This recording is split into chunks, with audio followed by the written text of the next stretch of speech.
സത്തു സത്തുവോ? അതെ, ഞാനൊരു സംശയം ചോദിക്കട്ടെ. അതെ, നിങ്ങൾ എന്നെ കല്യാണം കഴിച്ചില്ലേ? എന്നെ ശരിക്കും ഇഷ്ടായിട്ടല്ലേ കല്യാണം കഴിച്ചത്?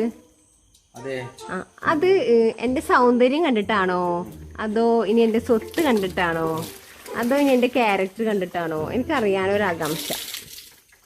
അതിലിപ്പോ എന്താ സംശയിക്കാനുള്ളത്? എന്താ അന്റെ ഭംഗി കണ്ടിട്ട്. ശരിക്കും? പിന്നല്ലാണ്ട്. അപ്പൊ എന്നാ ഞാൻ വേറൊരു കാര്യം ചോദിക്കട്ടെ. അപ്പൊ ഇക്ക എന്റെ ഭംഗി കണ്ടിട്ടല്ലേ എന്നെ കല്യാണം കഴിച്ചത്? അപ്പൊ എനിക്കിപ്പോ അന്നത്തേനേക്കാളും കുറച്ചൊക്കെ വയസ്സായില്ലേ? അപ്പൊ ആ ഭംഗി ഇങ്ങനെ കുറച്ചൊക്കെ കുറഞ്ഞിട്ടുണ്ടാവൂലേ? അപ്പൊ അന്നത്തെ ആ സ്നേഹം ഇപ്പോഴും ഉണ്ട് ഇക്കാക്ക്? എന്താ തോന്നണ? ഉണ്ടെന്ന്. ഉണ്ടല്ലേ? അപ്പൊ അതെന്താ കാരണം എന്നാ ചോദിക്കണേ? എന്താ അങ്ങനെ? അപ്പൊ സ്നേഹം കണ്ട് കെട്ടി പ്രായമായപ്പോ കുറഞ്ഞോന്നൊരു സംശയം. പ്രായം കുറഞ്ഞിട്ടും അതേ സ്നേഹം ഇക്കാവ് എന്നോട് കാണിക്കുന്നുണ്ടല്ലോ. അപ്പൊ അവിടെ സൗന്ദര്യത്തിനാണോ അല്ലേ പ്രാധാന്യം കൊടുത്തതെന്നല്ലേ ഇപ്പൊ ചോദിക്കണേ? അതന്നെ അല്ലേ? അതെ. അതെന്ന് പറഞ്ഞാൽ അതിലൊരു നല്ലൊരു എക്സാമ്പിൾ പറയാനുണ്ട്. പറഞ്ഞേ. എക്സാമ്പിൾ എന്ന് പറഞ്ഞാൽ നമ്മള് ഐസ്ക്രീം മേടിക്കൂലേ? ഐസ്ക്രീമിന്റെ കപ്പ് അടക്കം നമുക്ക് കഴിക്കാൻ പറ്റുന്ന ഐസ്ക്രീം, കോൺ ഐസ്ക്രീം.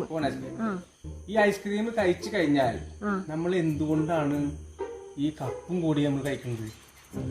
അതിപ്പോ എന്തുകൊണ്ടാ അറിയില്ല അല്ലേ?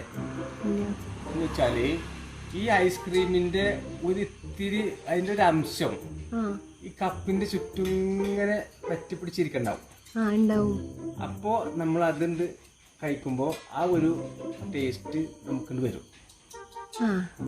അതേപോലെയാണ് അതിന്റെ പഴയ ആ സൗന്ദര്യത്തിന്റെ ഒരു അംശം ഇപ്പോഴും അതിന്റെ ശരീരത്തിൽ ഉണ്ടല്ലോ. അപ്പൊ അതുകൊണ്ടാണ് ആ സ്നേഹം ഇപ്പോഴും നിലനിൽക്കുന്നത്. എങ്ങനെയുണ്ട് ഐസ്ക്രീം എക്സാമ്പിൾ? അടിപൊളി. അടിപൊളിയല്ലേ? പിന്നല്ലാണ്ട്. അടിലേക്ക്